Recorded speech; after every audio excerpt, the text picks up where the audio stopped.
Hey, what's up, you guys? I'm Jaquan, I'm Jasmine. and welcome to the Film Film Spill. Spill. So today, guys, we're going to be reviewing the movie Guardians of the Galaxy Volume 3. This is an action adventure movie, and here is a summary. Still reeling from the loss of Gamora, Peter Quill must rally his team to defend the universe and protect one of their own. If the mission is not completely successful, it could possibly lead to the end of the Guardians as we know them. Yeah. So if you are any fan of just Marvel comics, Marvel movies, you know Guardians of the Galaxy is definitely one of those sleeper films. Most people like myself who wasn't really big into comics at the time, I was like, what is this? What's going on?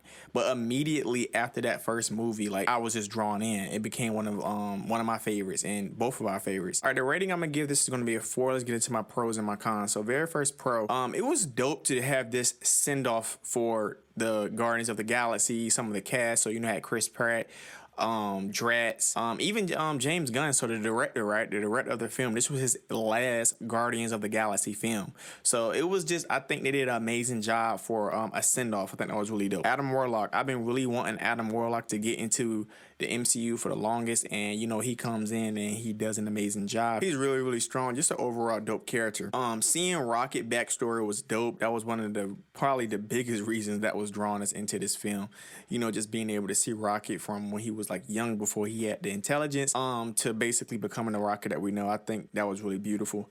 The High Evolutionary was super smart, but what really surprised me was Rocket ended up being even smarter, which is what they were saying. Like the High Evolutionary was kind of like jealous or whatever of his creation, but that was just really dope. They both were just really intelligent. Rocket meeting Lila, Teefs, and Floor. That little group before he was with the Guardians, that was dope. Drax interacting with the humanoid animals. So if you guys saw the trailer, whenever they showed Drax throwing the basketball at one of those rabbit kid's head, that was hilarious. When Lila told him it's not your time yet, that was like it was a beautiful scene, but it was also sad because it was like, because he wanted to actually go, but she was just like, not yet, baby, not yet. Rocket fight with the High Evolutionary was hard as well.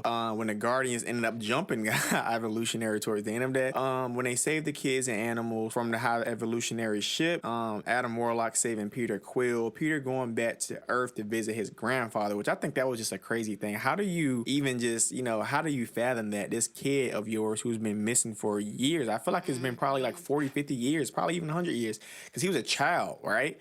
And you get him coming back, because I think he left in like the 80s or something like that. And I think the main MCU is like 2027 or something. So this dude comes back almost, 20, 40 years? And like, that's just insane when you think about that.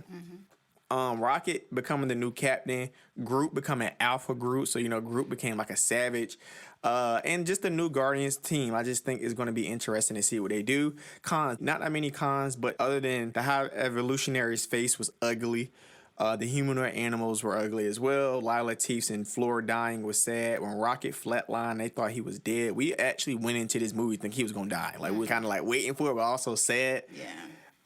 And other than that, it was a dope film. I give it a 4. I also give this movie a 4 out of 5. I really liked it. I really liked how this movie was a lot about Rocket and his childhood, because we didn't know a lot about him like that. I didn't like the High Evolutionary, who was a creator of Rocket, like you said. I didn't like seeing Rocket so scared and frail when he was younger, because of course the Rocket we have come to know and love is the complete opposite of that.